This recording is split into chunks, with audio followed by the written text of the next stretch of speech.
Hi friends, ಎಲ್ಲರೂ ನಮಸ್ಕಾರ. ನೀವು ನೋಡ್ತಾ ಇದ್ದೀರಾ ಮಹಾಚಂದ್ರ ಯೂಟ್ಯೂಬ್ ಚಾನಲ್. ಸ್ನೇಹಿತರೆ, ಈ ವಿಡಿಯೋನಲ್ಲಿ ನಾನು ಸರ್ಕಾರಿ ನೌಕರರ ವಿಮಾ ಸೌಲಭ್ಯದ ಬಗ್ಗೆ ಒಂದು ಮಾಹಿತಿಯನ್ನು ತಂದಿದ್ದೀನಿ ಸ್ನೇಹಿತರೆ.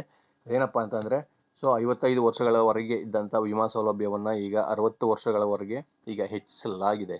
ಅದರ ಬಗ್ಗೆ ಒಂದು ಅಧಿಕೃತ ಮಾಹಿತಿಯನ್ನು ಈಗ ಕರ್ನಾಟಕ ಸರ್ಕಾರಿ ವಿಮಾ ಇಲಾಖೆ ಒಂದು ಹೊರಡಿಸಿರ್ತಕ್ಕಂಥದ್ದು. ಇದ್ರ ಬಗ್ಗೆ ಮಾಹಿತಿಯನ್ನು ನಾನು ಈ ವಿಡಿಯೋನಲ್ಲಿ ತಿಳಿಸ್ಕೊಡ್ತಾ ಇದ್ದೀನಿ. ನೋಡಿ, ವಿಡಿಯೋನ ಸ್ಕಿಪ್ ಮಾಡ್ದೇ ಪೂರ್ತಿಯಾಗಿ ನೋಡಿ. ಹಾಗೆ ನಮ್ಮ ಚಾನಲ್ನ ಇನ್ನೂ ಯಾರು ಸಬ್ಸ್ಕ್ರೈಬ್ ಮಾಡ್ಕೊಂಡಿಲ್ಲ ಅವರು ಈ ಕೂಡಲೇ ಸಬ್ಸ್ಕ್ರೈಬ್ ಮಾಡ್ಕೊಳ್ಳಿ. ಹಾಗೆ ಪಕ್ಕದಲ್ಲಿರೋ ಬೆಲ್ ಐಕನ್ನ ಕ್ಲಿಕ್ ಮಾಡಿ ಆಲ್ ಅಂತ ಸೆಲೆಕ್ಟ್ ಮಾಡ್ಕೊಳ್ಳಿ ಸ್ನೇಹಿತರೆ. ಮಾಡ್ತಕ್ಕಂಥ ಪ್ರತಿಯೊಂದು ವಿಡಿಯೋ ನೀವು ಮಿಸ್ ಮಾಡದೆ ನೋಡ್ಬೋದು. ಸ್ನೇಹಿತರೆ, ಇದು ಆಲ್ರೆಡಿ ಜಾರಿಗೆ ಬಂದಿದೆ ಸ್ನೇಹಿತರೆ, ಆದರೆ ತುಂಬ ಜನಗಳಿಗೆ ಇದು ಮಾಹಿತಿ ಗೊತ್ತಿಲ್ಲ. ಆ ಕಾರಣಕ್ಕೋಸ್ಕರ ನಾನು ಇದೊಂದು ವಿಡಿಯೋನ ಮಾಡ್ತಾ ಇದ್ದೀನಿ. ಇದೊಂದು ಅಧಿಕೃತ ಮಾಹಿತಿ ಆಗಿರೋದ್ರಿಂದ ಇದನ್ನ ನೀವು ತಿಳ್ಕೊಂಡು ನಿಮ್ಮ ವಿಮಾ ಪಾಲಿಸಿ ಇನ್ನು ಯಾರ್ಯಾರು ಅದನ್ನ ಚೇಂಜ್ ಮಾಡಿಸ್ಕೊಂಡಿಲ್ಲ ಅವರು ಮಾಡಿಸ್ಕೋಬಹುದು ಸ್ನೇಹಿತರೆ. ನೋಡಿ, ವಿಷಯ ಬಂದು ಜೀವ ವಿಮಾ ಪಾಲಿಸಿಗಳ ಅವಧಿ ಪೂರೈಕೆ ಅವಧಿಯನ್ನು ಹೆಚ್ಚಿಸುವ ಬಗ್ಗೆ ಇರ್ತಕ್ಕಂಥದ್ದು. ಉಲ್ಲೇಖದಲ್ಲಿ ಕೊಟ್ಟಿರ್ತಕ್ಕಂಥದ್ದು ನೋಡಿ, ಕಡ್ಡಾಯ ಜೀವ ವಿಮಾವನ್ನು ಸರ್ಕಾರಿ ನೌಕರರು ಮಾಡಿಸ್ಬೇಕು ಅನ್ನೋ ನಿಯಮಗಳ ಬಗ್ಗೆ ಇದೆ. ಮತ್ತೆ ಎರಡನೇದು, ರಾಜ್ಯ ಸರ್ಕಾರಿ ನೌಕರರ ನಿವೃತ್ತಿ ವಯಸ್ಸನ್ನು 55 ವರ್ಷಗಳಿಂದ 58 ವರ್ಷಗಳಿಗೆ ಹೆಚ್ಚಿಸಿದ ಆದೇಶ ಸಂಖ್ಯೆ ಇದೆ. ಹಾಗೆ ರಾಜ್ಯ ಸರ್ಕಾರಿ ನೌಕರರ ನಿವೃತ್ತಿ ವಯಸ್ಸನ್ನು 58 ವರ್ಷಗಳಿಂದ ಮತ್ತೆ 60 ವರ್ಷಗಳಿಗೆ ಹೆಚ್ಚಿಸಿದ ಆದೇಶ ಸಂಖ್ಯೆ ಇಲ್ಲಿದೆ. ಈಗ ವಿಮಾ ಬಗ್ಗೆ ನೋಡ್ಬೇಕು ಅಂತಂದ್ರೆ, ಮೇಲ್ಕಂಡ ವಿಷಯಕ್ಕೆ ಸಂಬಂಧಿಸಿದಂತೆ ವಿಮಾ ಇಲಾಖೆಯು ಜೀವ ವಿಮೆ ಸೌಲಭ್ಯವನ್ನು ಸಾರ್ವಜನಿಕರಿಗೆ ಮತ್ತು ಸರ್ಕಾರಿ ನೌಕರರಿಗೆ 21/7/1891ರಿಂದ ಒದಗಿಸುತ್ತಾ ಬಂದಿರುತ್ತದೆ.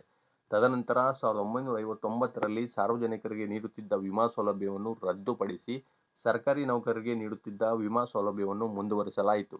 ಅಂದಿನಿಂದ ಈವರೆಗೆ ಸುಮಾರು 60 ವರ್ಷಗಳಿಂದ ಸರ್ಕಾರಿ ನೌಕರರಿಗೆ ವಿಮಾ ಸೌಲಭ್ಯವನ್ನು 55 ವರ್ಷ ವಯಸ್ಸಿನವರೆಗೆ ಮಾತ್ರ ನೀಡಲಾಗುತ್ತಿದೆ. ರಾಜ್ಯ ಸರ್ಕಾರವು 1984ರಲ್ಲಿ ಉಲ್ಲೇಖ 2ರ ಅನ್ವಯ ನೋಡಿ, ಸರ್ಕಾರಿ ನೌಕರರ ನಿವೃತ್ತಿ ವಯಸ್ಸನ್ನು 58 ವರ್ಷಗಳಿಗೆ ಹೆಚ್ಚಿಸಲಾಯಿತು.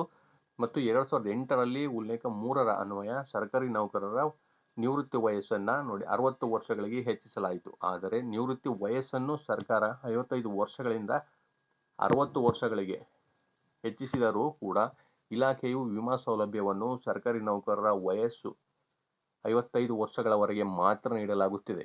ಆದ್ದರಿಂದ 55 ವರ್ಷದಿಂದ 60 ವರ್ಷದವರೆಗೆ, ಅಂದರೆ 5 ವರ್ಷಗಳ ಅವಧಿಗೆ ವಿಮಾ ಸೌಲಭ್ಯದಿಂದ ಸರ್ಕಾರಿ ನೌಕರರು ವಂಚಿತರಾಗಿದ್ದಾರೆ. ಈ 5 ವರ್ಷಗಳ ಅವಧಿಯಲ್ಲಿ ಸರ್ಕಾರಿ ನೌಕರರು ಅಕಾಲಿಕ ಮರಣ ಹೊಂದಿದ್ದರೆ ಅವರ ಅವಲಂಬಿತ ಕುಟುಂಬಕ್ಕೆ ದೊರೆಯುತ್ತಿದ್ದ ಆರ್ಥಿಕ ಭದ್ರತೆಯಿಂದ ವಂಚಿತರಾಗುತ್ತಿದ್ದಾರೆ. ಆದ ಕಾರಣ ಸರ್ಕಾರಿ ನೌಕರರ ಹಿತದೃಷ್ಟಿಯಿಂದ ವಿಮಾ ಸೌಲಭ್ಯವನ್ನು 55 ವರ್ಷಗಳಿಂದ 60 ವರ್ಷಗಳವರೆಗೆ ಕೆಲವು ಷರತ್ತುಗಳಿಗೆ ಒಳಪಟ್ಟು ಹೆಚ್ಚಿಸಲು ಸೂಕ್ತ ಆದೇಶ ಹೊರಡಿಸಲು ಕೋರಲಾಗಿದೆ. ಇದೊಂದು ಆದೇಶದಿಂದ ನೋಡಿ, 5 ವರ್ಷಗಳ ವಿಮಾ ಸೌಲಭ್ಯದಿಂದ ವಂಚಿತರಾಗ್ತಾ ಇದ್ದಂತಹ ಸರ್ಕಾರಿ ನೌಕರರಿಗೆ ಒಂದು ಒಳ್ಳೆ ಸೌಲಭ್ಯ ಸಿಗ್ತಾ ಇರ್ತಕ್ಕಂಥದ್ದು.